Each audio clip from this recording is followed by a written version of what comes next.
Pak Ahok ke Pak Anies dong, satu kata. Capres. Capres. ini menarik ya. Capres 2024 apa 2029? Capres masih terus dong. Oh terus dong. Pak Anies tanggapannya dong. Pokoknya jalan sama-sama ya Pak Ahok gitu aja. Pertemuan Anies Baswedan dengan Ahok kemarin hari Jumat tanggal 13 Juni dalam sebuah acara di Jakarta. Judul acaranya itu kalau tidak salah adalah Jakarta Future Festival, semacam diskusi di mana Ahok dan Anies itu dijadwalkan sekaligus diagendakan untuk sama-sama menjadi pembicara. Bismillahirrahmanirrahim. Assalamualaikum warahmatullahi wabarakatuh. Alhamdulillah hari ini masih bisa main bulu tangkis untuk menjaga kebugaran supaya badan selalu sehat sehingga lancar menjalankan aktivitas sehari-hari. Dan tentu saja saya berdoa semoga teman-teman, para sahabat, para kolega, handai taulan dan Bapak Ibu semua jangan lupa mari berolahraga untuk menjaga kesehatan, karena bagi saya sehat itu adalah kunci supaya hidup itu nikmat, supaya hidup kita itu akan selalu ringan dan bahagia. Nah, kebetulan di sela-sela istirahat main bulu tangkis, saya itu kepikiran ingin bicara tentang pertemuan Anies Baswedan dengan Ahok kemarin hari Jumat tanggal 13 Juni dalam sebuah acara di Jakarta. Judul acaranya itu kalau tidak salah adalah Jakarta Future Festival, semacam diskusi di mana Ahok dan Anies itu dijadwalkan sekaligus diagendakan untuk sama-sama menjadi pembicara. Tapi kayaknya sekalipun jadwal diskusinya itu beda-beda, tapi saya kira secara prinsip yang ingin saya katakan adalah bahwa satu hal, pertemuan antara Anies Baswedan dan Ahok ini pastinya akan menjadi berita, selalu menjadi bergunjingan, dan selalu akan dikait-kaitkan dengan bagaimana kedua tokoh ini sejak 2017 yang lalu dinilai sebagai tokoh yang selalu berkonfrontasi, sebagai dua pihak yang seakan-akan memang nyaris tidak akan ada islah politik di antara keduanya, tentu dalam konteks persaingan Pilkada Jakarta 2017 yang lalu.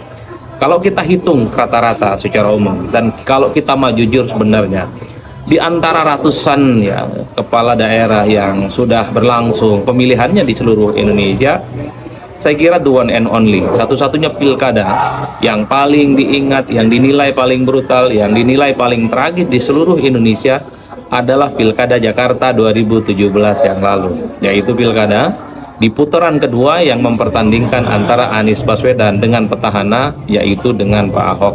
Di putaran pertama Pilkada Jakarta itu ada AHY di situ, tapi karena AHY tidak masuk dalam putaran kedua, maka terjadilah head to head antara Anies dan Ahok.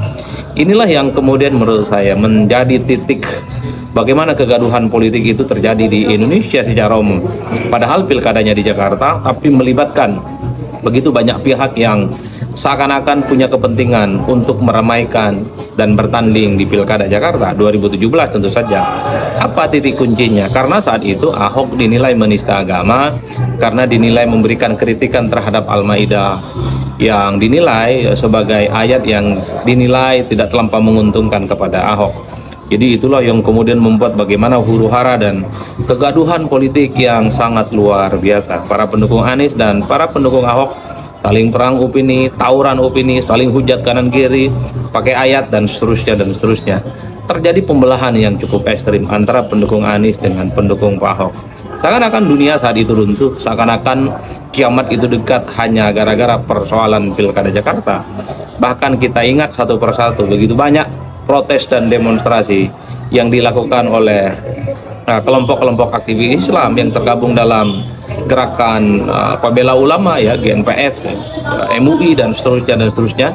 Gerakan pembela ulama atau gerakan pembela fatwa MUI yang saat itu memang meminta Ahok itu untuk ditindak secara tegas karena dinilai menista agama. Dan endingnya dalam pilkada ini dimenangkan oleh Anies Baswedan. Praktis ini adalah pilkada yang kemudian dicatat oleh banyak orang akan meninggalkan luka yang cukup luar biasa. Kedua belah pihak khususnya Anies dan Ahok itu seakan-akan sulit untuk islah dan sulit untuk bisa disatukan kembali. Saya menyaksikan dari dekat bagaimana Pilkada Jakarta itu sangat brutal.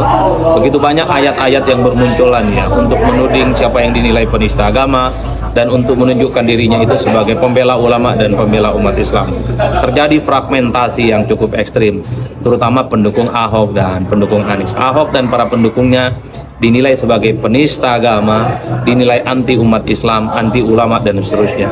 Sementara Anies dan pendukungnya adalah yang kemudian menyebut dirinya atau mengklaim dirinya sebagai pembela ulama, pembela agama dan pembela umat Islam. Jadi inilah yang menurut saya menjadi pilkada yang terjadi huru-hara yang dibandingkan dengan pilkada-pilkada yang lain memang sangat mengerikan.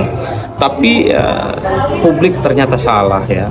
Ketika ada pembelahan ekstrim efek Pilkada Jakarta 2017 yang menggunakan isu-isu agama dan politik identitas, kan seakan-akan Anies dan Pak Ahok itu tidak ada islah, tidak akan ketemu. Tapi nyatanya kalau kita hitung rata-rata secara umum, Ahok dan Anies itu sudah berjumpa kurang lebih sekitar 3 kali. Dulu misalnya di bulan Desember, di penghujung 2024 pergantian tahun menuju 2025, Anies dan Ahok juga bertemu dan berjumpa dalam sebuah acara di Jakarta. Keduanya kelihatan tampak akrab ya, sekalipun tidak bicara dari hati ke hati, tapi secara gestur keduanya itu menunjukkan bahwa seakan-akan tidak akan ada persoalan apapun, dan bahkan keduanya itu dianggap memiliki identik ataupun kesamaan ketika dalam Pilkada Jakarta 2024 yang lalu Anies Baswedan memberikan dukungan secara terbuka kepada Pramono Anung dan Sidul untuk bertanding di Jakarta dan mengalahkan jagoan yang diusung oleh Kimplas Pak Ridwan Kamil dengan Pak Suswono.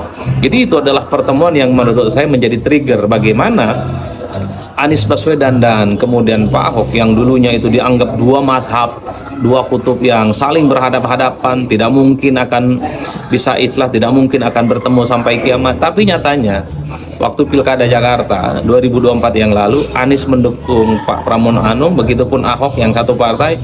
Itulah menjadi titik bagaimana keduanya itu sudah mulai mencair hubungan politiknya. Oleh karena itu, itulah yang saya sebutkan, politik itu jangan ngotot-ngotot amat. Nggak perlu pakai ayat-ayat, nggak perlu pakai baper-baper, nggak perlu seakan-akan ini semacam perang agama. Tidak sederhana itu. Politik itu soal untung dan rugi. Bagi para politisi ya, kalau tidak menguntungkan ya itu dianggap tidak terlampau penting untuk diperjuangkan secara signifikan. Nah, pertemuan yang kedua itu ketika Anies dan Pak Ahok sepertinya juga hadir dalam sebuah acara launching buku. Kalau tidak salah itu bulan Januari 2025. Launching buku itu berjudul Makanya Mikir, yang ditulis oleh Abigail dan Kania Cita kalau tidak salah ya. Itu juga Pak Anies dan Pak Ahok juga berjumpa dan bertemu, dan keduanya juga menunjukkan ya seakan-akan tidak pernah terjadi persoalan apapun. Nah, tentu yang terakhir, pertemuan yang ketiga adalah yaitu acara Jakarta Future Festival kemarin tanggal 13 Juni. Ini masih segar dan masih fresh ya, yang diadakan di Jakarta. Anies ya kelihatan bertemu dengan Ahok, kemudian ada foto bersama.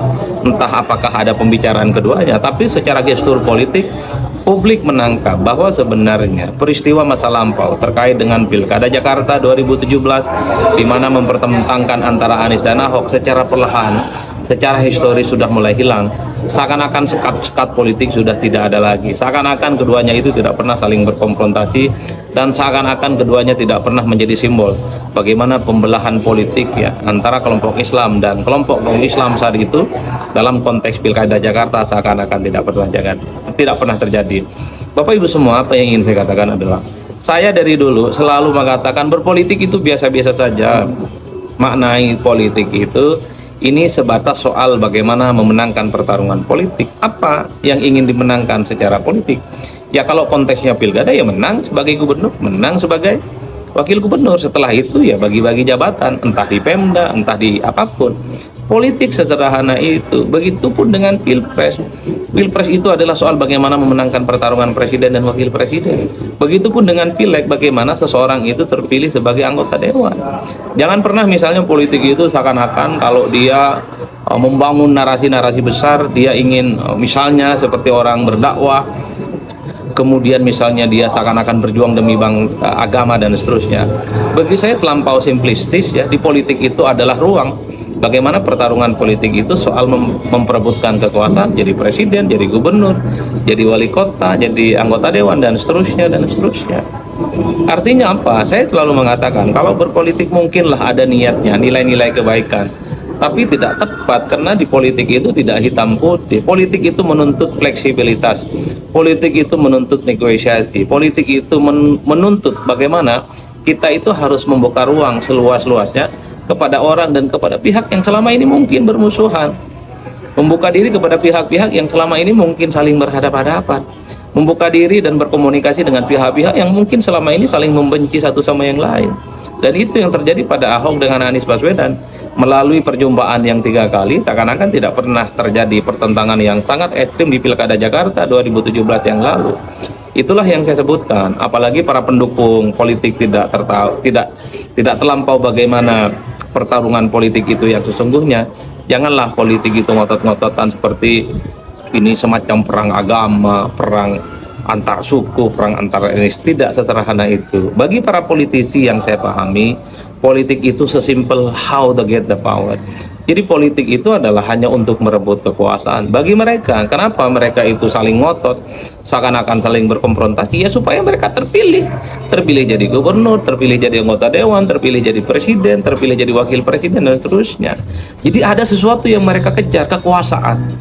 Kekuasaan itu ya adalah jabatan politik. Nah, sementara Pak, bagi para pendukungnya yang tidak mendapatkan apapun, publiknya terbelah, ada yang begitu banyak perceraian itu terjadi cukup luar biasa gara-gara mendukung A dan mendukung si B.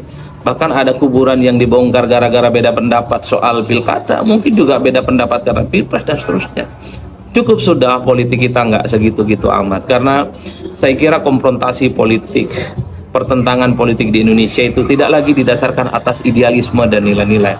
Tapi yakinlah bahwa pertarungan politik di Indonesia adalah dia hanya sekedar ingin mendapatkan keuntungan secara politik, hanya sekedar untuk mendapatkan jabatan-jabatan politik strategis, jadi gubernur, bupati, wali kota, anggota dewan, presiden, dan wakil. Sesimpel itu aja.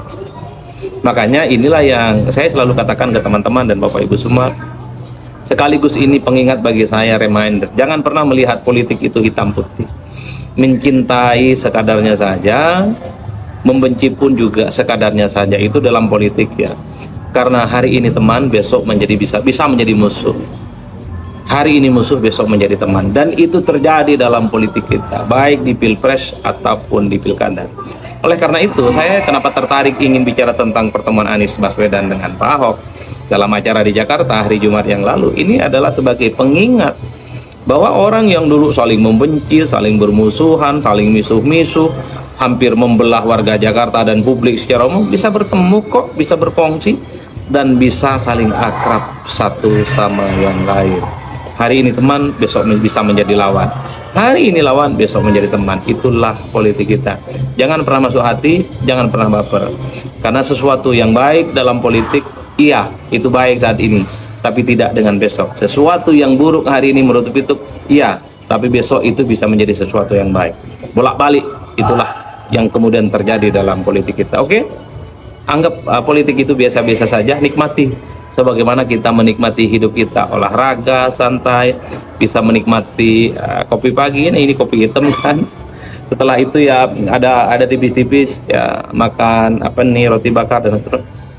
Hidup sesimpel itu saja menurut saya. Nggak perlu ngotot-ngototan, nggak perlu gontok-gontokan ya, apalagi hanya urusan politik dan tidak mendapatkan apa-apa. Tapi secara prinsip, kalau kita mau ikut pemilu, pilkada, pileg, pilihlah pemimpin yang sesuai dengan kapasitas, pilihlah pemimpin yang sesuai dengan kompetensi, pilihlah pemimpin yang memang memiliki rekam jejak yang baik. Saya kira di situ saja.